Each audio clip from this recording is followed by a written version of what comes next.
প্রিয় ভিউয়ার্স, প্রত্যেকদিন বাসা থেকে মিনিমাম আপনার 3 কিলো দূরে কিন্তু আসি শুধুমাত্র ভিডিও তৈরি করার জন্য আর আপনাদেরকে দেখানোর জন্য।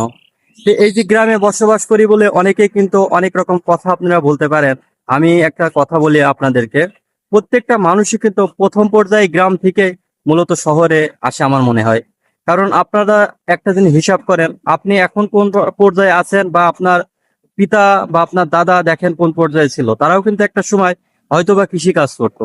তো সব মিলিয়ে কৃষিকে কখনোই অবহেলা করা যাবে না এবং লাঞ্ছিত করা যাবে না।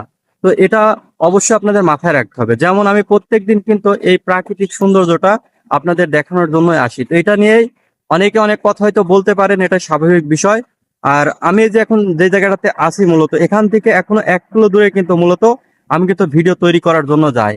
আজকে শুধুমাত্র তাপমাত্রা অতিরিক্ত হওয়ার কারণে এই যে এখানে দাঁড়াই কিন্তু ভিডিওগুলো তৈরি করছি, কারণ এখান থেকে এখনো 1 কিলোমিটার অথবা 2 কিলোমিটার দূরে কিন্তু হেঁটে যেতে হবে।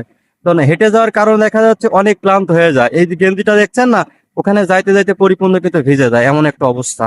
আর এই মুহূর্তে কিন্তু বিদ্যুতেরও বিভিন্ন ধরনের সমস্যার সৃষ্টি হয়েছে, যার কারণে কন্টিনিউ বিদ্যুৎটাও আর থাকছে না। ফোনে যে চার্জ দেবো এমনও পরিস্থিতি কিন্তু নাই। দেখা যাচ্ছে বাসার ভিতরে বিদ্যুৎ না থাকলে কিন্তু ওয়াইফাই কানেক্ট না থাকলে দেখা যাচ্ছে নেটটাও আর চলছে না। আজকে দেখেন আপনাদের সাথে শুধুমাত্র ভিডিও দেখানোর জন্য বা ভিডিও করার জন্য আজকেও কিন্তু ফোনে এমবি পরে নিয়ে আছে, শুধুমাত্র কিছুটা টাকা মানুষের থেকে নিয়ে। তো সব মিলে এই যে এত কিছুর ভিতরেও কিন্তু আপনাদেরকে কন্টিনিউ ভিডিও দিয়ে যাচ্ছি।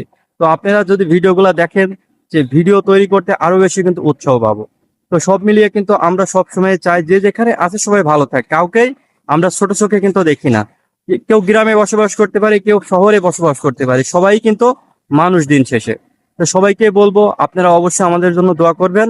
এবং ভিডিও তৈরি করতে হয় মূলত আমাদের অনেক শ্রম দিয়ে। অনেক হয়তো মনে করতে পারেন একটা ফোন বা একটা বয়া থাকলে হয়ে যায়, কিন্তু দেখেন একটা ফোন আছে কিন্তু অথচ একটা বয়া কিন্তু নাই। এই যে যে জায়গাটাতে আমি বর্তমানে আছি, এখন মোটামুটি কিন্তু বেলা ডুবন্ত অবস্থায়, তারপরেও কিন্তু অতিরিক্ত তাপ। এই যে মাথায় যে গামছাটা বেঁধে আছে এটা কিন্তু স্টাইলের জন্য না, এটা মাত্র যে শরীর অতিরিক্ত ঘামছে এবং এই কপাল থেকে ঘামটা শরীরে এসে পড়ছে, তো যার কারণে এটা কিন্তু মাথায় বাইধে রাখছে যেন শরীরের যে ঘামটা এটা কিন্তু মুখে যেন না পড়ে। তো এই যে বিষয়টা অনেকে কিন্তু এটা হাসাহাসি করতে পারে, এটা স্বাভাবিক।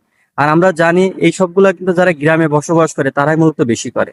শহরের মানুষরা মূলত এই গ্রামের এই যে প্রাকৃতিক যে সৌন্দর্যটা, এটা কিন্তু তারা খুবই ভালোবাসে আমার যতটুকু ধারণা। কারণ এমনও মানুষ আছে যারা জীবনে ধান চাষ কিভাবে হয় সেটাও কিন্তু তারা জানে না।